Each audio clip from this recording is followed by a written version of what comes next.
Et Morning Trading avec Aziz Zejli. Bonjour Aziz. Bonjour Lucie, bonjour à tous. Alors ce matin, on commence par le CAC 40. Le CAC 40 qui a terminé donc en baisse, je rappelle, hier, en très légère baisse. Parce qu'on est quasi à l'équilibre, moins 0,08%. 4804 points sur le CAC 40. Voilà, des marchés qui ont tenu finalement toute la journée. Aujourd'hui, quelle pourrait être la tendance? Alors Lucie, on a vu ce matin les cours du CAC 40 futur qui nous donnent généralement beaucoup d'indications sur l'ouverture du CAC 40 une heure après. Rebondir en ouverture, ouvrir un gap haussier, on était à plus d'1% à quelques minutes après l'ouverture du CAC futur. Donc on peut imaginer que la tendance, ne serait-ce qu'à l'ouverture, puisse être haussière sur le CAC 40.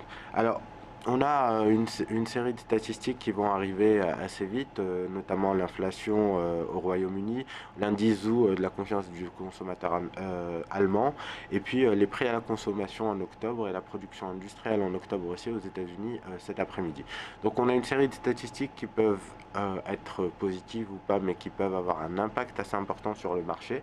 Au niveau du CAC 40, comme je vous le disais, Lucie, depuis un certain moment, on a ce niveau vers 4730, 4750. Ça correspond à 38% de retracement de la hausse qu'on a amorcée fin septembre, qui a duré pendant tout le mois d'octobre. Globalement, tant qu'on est au-dessus de ce niveau-là, on n'a pas de raison de s'inquiéter. On a vu que hier, notamment, on a testé ce niveau en pré-ouverture et on a réussi à rebondir dessus. Donc, les 38% de retracement tiennent. On a un premier objectif qui pourra nous faire ralentir vers les 4875 points, mais globalement, la tendance haussière est toujours de mise tant qu'on est au-dessus des 4750 points sur le CAC 40. Et il en est de même sur les marchés américains avec une très forte hausse hier sur le S&P notamment, quasi 1,5% de hausse. Oui, alors si on fait le parallèle, vous allez voir, Lucie, la configuration est quasiment la même. C'est-à-dire qu'on a progressé depuis fin septembre sur le S&P en passant de 1867 à un plus haut vers les 2114 points, 2110, on va parler de cette zone-là. Derrière, on a retracé, et là encore, 38% de la hausse. On avait deux niveaux qui étaient importants. Le premier vers les 2070-80 qu'on a enfoncé, c'était le dernier creux qu'on avait.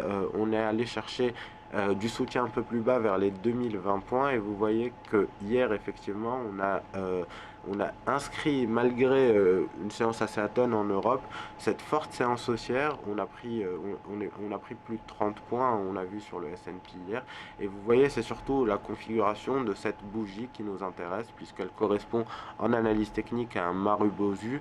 C'est une bougie qui indique la présence forte d'acheteurs. Ça indique également que les acheteurs ont contrôlé le mouvement puisqu'on a ouvert au plus bas de la séance, qu'on a clôturé au plus haut. Donc un signal très positif venant des États-Unis qui ont un peu d'avance par rapport à l'Europe et qui peuvent impacter justement la séance aujourd'hui en Europe, puisque comme on l'a vu, des indices américains étaient globalement bien orientés hier. Et un mot maintenant sur les indices asiatiques, notamment le Nikkei qui est aussi clôturé en hausse, plus 1,22% ce matin. Oui, alors là aussi, Lucie, je reviens sur le Nikkei parce que je vous en parlais il y a un petit moment. Je vous disais que tant qu'on était sur cette zone des 19 250, 260 points, la tendance devait globalement rester haussière. On voyait qu'elle est renforcée à l'écran par la moyenne mobile à 200 jours qui est également haussière. Et on a des nouvelles pas très bonnes du côté du Japon, c'est notamment le PIB qui était en recul de 0,2% au troisième trimestre. Ça veut dire qu'on peut avoir de nouvelles mesures de la part de la Banque du Japon et notamment des indications, peut-être des précisions sur l'éventuelle progression ou on va peut-être éventuellement étendre le programme de rachat d'actifs qui est en place déjà. Ça peut avoir des conséquences très positives pour le marché action. Ça va affaiblir le yen à l'image de ce qui se passe en Europe sur l'euro, et donc c'est une configuration qui risque d'être favorable pour le marché action, notamment japonais. On a vu ce matin également on avait ouvert un gap haussier sur le Nikkei. On revient sur les plus hauts de la semaine dernière vers les 19 730.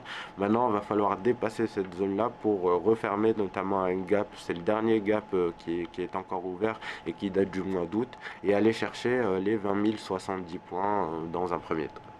Merci Aziz. Je rappelle donc le CAC qui était donc en baisse à l'équilibre, enfin voilà, en très légère baisse, moins 0,08% à 4804 points. Dans quelques minutes, nous aurons l'ouverture, nous verrons justement comment ouvre l'indice parisien. On passe maintenant à la recommandation de Delmedia tout de suite.